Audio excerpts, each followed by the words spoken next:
अच्छा यार, ये नाश्ता होता है? सादी डबल रोटी और चाय? नहीं करना मैंने ऐसा नाश्ता। अमल बाजी, पैसे दे मुझे, मैंने हलवा पूरी लेने जाने। तुम अच्छे भाई हो ना मेरे। पराठा बना दो, पराठा खाओगे? मैंने सिर्फ हलवा पूरी ही खानी है बस। हाँ भाई, कौन लेके जा रहा है हलवा पूरी? मेरे लिए भी लेकर आना, मैं भी खाऊंगी। हलवा ज्यादा डलवाना।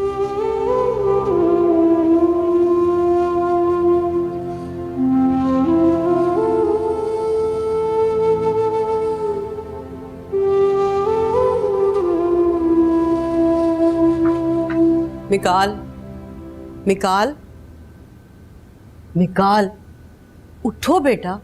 भाईजान ने आज तुम्हें ऑफिस बुलाया। मुझे क्यों बुलाया? क्यों? अगर भाईजान तुम्हें नहीं बुलाएंगे तो क्या तुम ऑफिस नहीं जाओगे? अरे यार, मेरे अभी आजाद घूमने फिरने के दिन है, क्या मुझे हिसाब किताब में फंसाना चाहते हैं? अच्छा तो फिर ठीक है।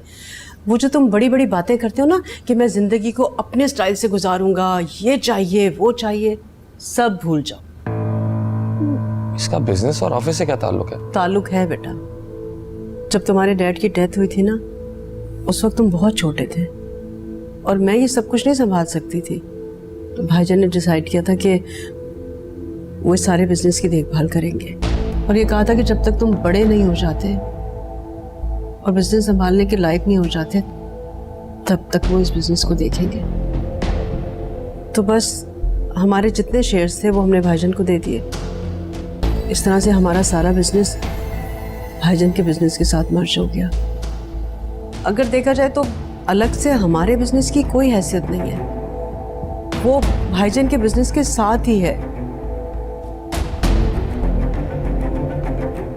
इसका मतलब वो जब चाहे हमें सड़क पे ला सकते हैं। कैसी बातें कर रहे हो तुम? वो मेरे भाई हैं और ऐसा वो हरगिज नहीं करेंगे, मुझे पूरा भरोसा है उन पर। लेकिन बेटा मैं इसीलिए तो तुमसे कहती हूँ कि ऑफिस जाया करो, थोड़ा इंटरेस्ट लो, जाओ जाके देखो। आपको सब कुछ मामू के हवाले नहीं करना चाहिए था, आप खुद बिजनेस चला लेती। मेरे लिए सब कुछ करना बहुत मुश्किल था और तुम बहुत छोटे थे बेटा उस वक्त। फिर भाईजान ने खुद से ऑफर की, मैं इनकार नहीं कर सकी उन्हें। ओह, तो ये है वो मजबूरी। किन सोचों में गुम हो गए?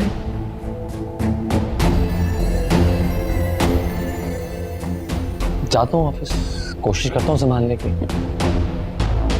नाश्ता रेडी करना है, मैं तैयार होके आता हूँ।